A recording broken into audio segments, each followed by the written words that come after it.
নদিয়ার রানাঘাটের স্বামী বিবেকানন্দ সরণির দাসপাড়ার বাসিন্দা শুভঙ্কর দাস আর লক্ষ্মী দাস। তাদের ফুটফুটে ছোট্ট মেয়ে অস্মিতা বিরল রোগে আক্রান্ত, যার নাম স্পাইনাল মাসকুলার অ্যাট্রফি।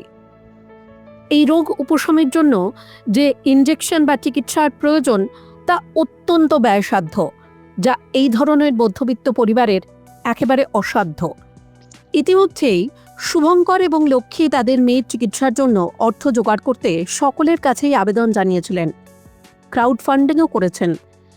এর আগে অস্মিকার পাশে এসে দাঁড়িয়েছেন মিঠুন চক্রবর্তী থেকে শুরু করে আরও অনেকেই। আর এবার অস্মিকার জন্যে 10 লক্ষ টাকার একটি চেক তুলে দিলেন বিরোধী দলনেতা শুভেন্দু অধিকারী।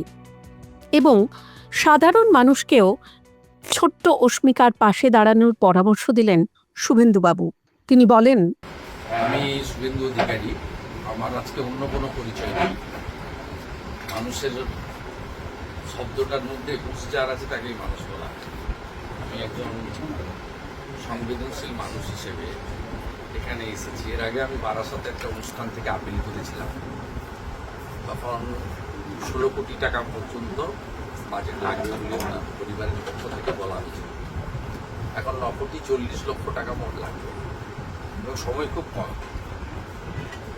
সকলকে পরিবার ধন্যবাদ জানিয়েছে, আমরাও ধন্যবাদ জানাই যে 8 কোটি টাকা প্রায় সকলের আপনাদেরই সহযোগিতায় 8 কোটি টাকা সংগ্রহ হয়েছে।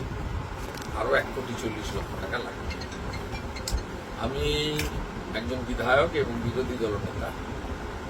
আমাকে সরকারের পক্ষ থেকে একটা বেতন দেওয়া হয়। আমি কিছুটা সামান্য একটা 10 লাখ টাকার চেক, আমার তো বেশি ক্ষমতা নেই, থাকলে পুরোটাই দিয়ে দিতে পারবো। আর আমি বিরোধী দলনেতা, আমার সরকারি ক্ষমতাও থেকে আমি চিফ মিনিস্টার রিলিফ ফান্ড থেকে, গভর্নমেন্টের ফান্ড থেকে বা অন্য কোথাও থেকে দিতে পারবো। আর আমাদের যে এমএলএ ল্যান্ডের টাকা থাকে সেটা উন্নয়নে খরচ করতে হয়, সরকারকে প্রস্তাব দেয় যে এই টাকা থেকে সরাসরি দেওয়া যায়। কিন্তু আমাকে যে টাকা সরকার দেন মাসে, সেই টাকা থেকে আমি 10 লাখ টাকা আমার ভাই শুভঙ্করকে দিয়ে যাচ্ছি। এই মহৎ কাজে একটা সমুদ্রে একটা বিন্দু হিসেবে একে ধরতে পারেন।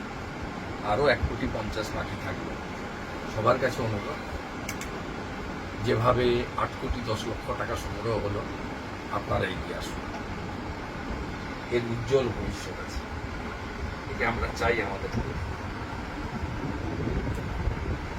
একে আমরা চাই সুস্থ হোক, ভালো হোক, সকলের আশীর্বাদের উপর বর্ষিত হোক, পরিবারের পাশে। আমি আছি শুভঙ্করের পাশে, বোনের পাশে।